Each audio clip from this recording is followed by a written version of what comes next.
Hey everyone, Vinayak here.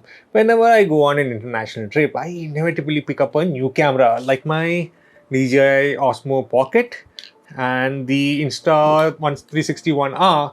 Now that I'm traveling to Dubai, I needed a new one. Something easy to carry around, make shooting videos easy, and should have enough battery life for at least a whole day. So here's the Insta360 Go 3S, an action camera which is like no other action cam. Let's check it out in this video. So this is the Insta360 Go 3S, a portable little action camera which can become even smaller. I purchased it in India and it has an Indian warranty. This is the 128GB version. Here are some of the features listed on the side. Opening it up, we have a quick start guide using this QR code. And here's the camera. It's so small. This is the 3S, an updated version of the 3, and this camera supports 4K recording, which is quite an upgrade over the earlier model. What's in here? Quick start guide, warranty card, Insta360 sticker, and more paperwork. Importantly, we have the USB-C to USB-A power data cable. User guide under here. Yep, a quick run through the buttons on the Go 3S. A sticky mount for curved areas like a car dashboard. Magnetic mount with a 1/4-inch thread at the bottom to mount onto tripods. Quite strong so that it doesn't lose its angle when going on bumps. Pendant mount, the camera module being magnetic can stick onto the pendant and it can be worn under the shirt. Clip mount mostly works with baseball caps and this is magnetic too. And the front can be angled up and down for the perfect angle. This works with the pendant mount too. Now here's the hero of the video, the Insta360 Go 3S. This is the mini module, it's mounted onto the pod. USB-C port, press this button to remove the Go 3S camera. Display is 2.2 inches. The action pod is IPX4 water resistant only and should not be dunked into water. It can take some rain or splashes but keep it away from water. The Go 3S camera on the other hand is IPX8 waterproof and can be dunked up to 33 feet. On the side we have the power button and a quick setting button. Let's get the stickers off. This is the protective lens cap. It can be replaced if it gets damaged. We have a film on here too. As we have a sticker here, the camera just came off and here's how the camera module looks. This is the action pod which acts as a charging base and also a remote display for the Go 3S. You can find the pogo pins here which would connect to the camera. The camera module by itself is around 39.1 grams, quite lightweight. The focal length of the lens is 16mm with an aperture of f2.8. We need to remove the sticker before use. This is how the back of the module is. The camera module locks into the action pod using magnets and this is just so satisfying. We have the LED in front light up red indicating that it's charging and it lights up other colors according to what it is doing. To remove the camera, you push the button and then pull the module off. Wow, the magnets are strong. It locks over here. Just place it back and it's pulled in by the magnets. The camera module has a 310 mAh battery and the action pod has a 1270 mAh battery. The CPU on this camera is now enhanced with 50% more computing power as compared to the earlier models, which allows for the 4K video recording capabilities. Camera sensor is actually the same as the Go 3. The camera on its own can record for 38 minutes and when docked onto the action pod it can record up to 140 minutes. That is battery life. It has a flippy screen allowing to record vlog style footage. These are clips that attach onto the magnetic mounting base. It attaches via magnets and also clips for double safety. It's on there, not easy to pull out. Push down on this button here to eject the camera. The camera module can also fit onto the mount magnetically. Okay, camera is now on. Let me go through the initial setup. Pair it to the Insta360 app, which is quite easy. The display is a touchscreen and all the settings can be changed using it. We are taken through a quick tutorial on where to find all the settings. Okay, camera is now connected to the app. We have a new firmware. Let's do that first. We can remote control the camera via the app and also change the settings without needing to touch the camera.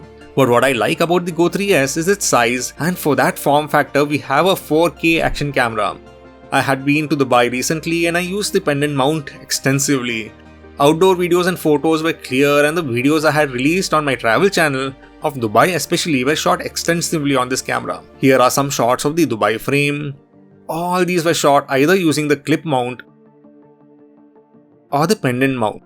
I had them both set up together so you could just switch as required. Videos are clear and the exposure is well handled. The action pod can be used as a wireless display remote. I have the camera on my cap and I can view the feed on the pod, start stop recording, change modes, all remotely. Placing the camera back into the pod allows the Go 3S to start charging. We can change between the settings using the action pod's touchscreen, swipe from different edges for different menus. The screen is big enough to interact with no erroneous touches. There are a lot of shooting modes to choose from, including time-lapse, slow motion, loop recording, HDR photos, and star-lapse. Interval recording is something new which would automatically start-stop the camera at intervals set by you, giving you a kind of a video diary for the day.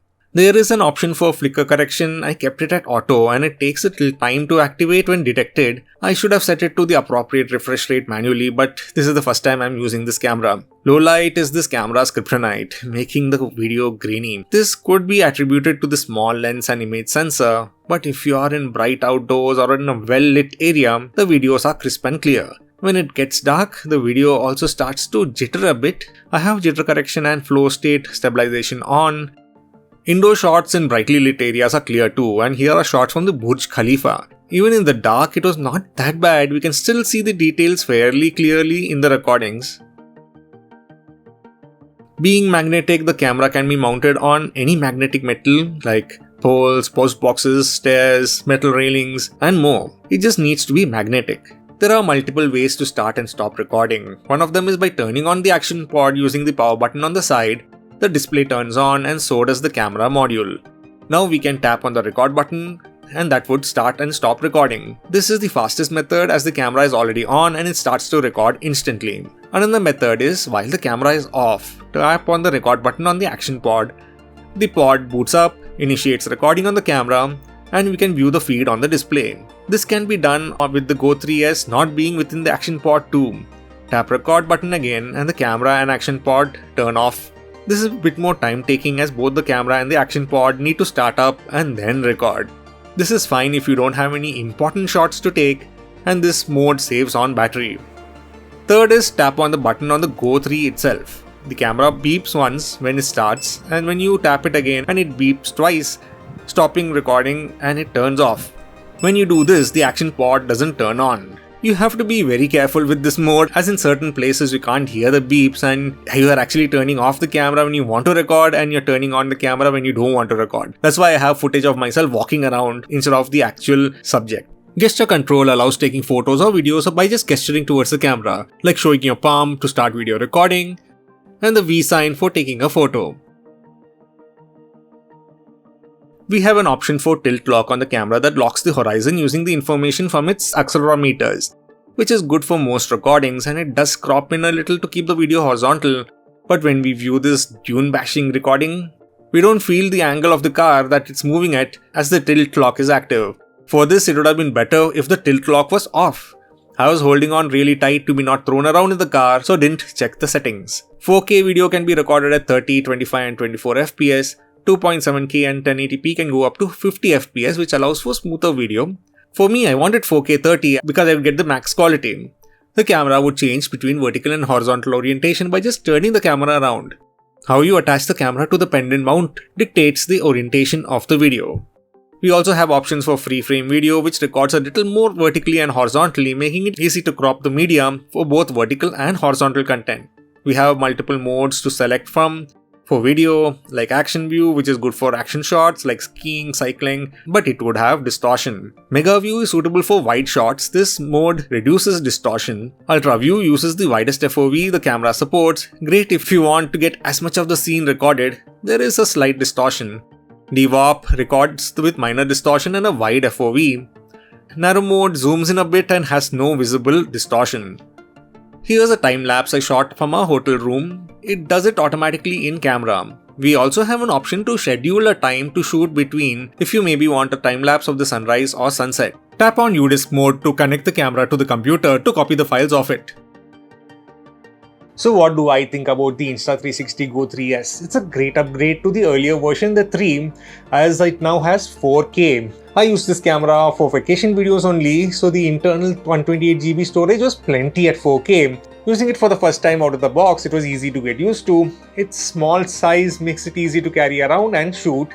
I did get some looks and questions when they noticed the camera either on my cap or on the magnetic pendant.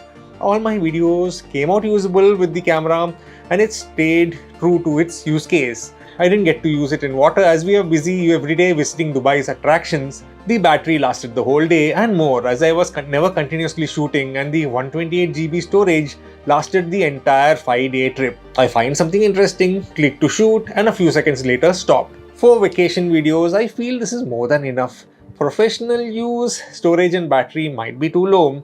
I use this power bank with the USB-C port on the camera, and it could top up the action pod, which in turn charges the camera when it's docked, which is really cool. I also have this USB-C dongle which supports micro SD cards, and I made backups of the camera using the phone. I never deleted the footage of the camera, I just made a copy. The Insta360 OneR has a 360-degree recording, which is better as you never miss the shot, but it's bigger, not easy to mount anywhere, and so I picked up the Insta360 Go 3S. For my use case, the camera worked like a charm, and I would recommend it if you need a small, easy to carry around camera for your vacation. So that was the video. Make sure to like, subscribe, and also hit the notification bell to be notified when new videos are added. Thank you for watching and see you all next time.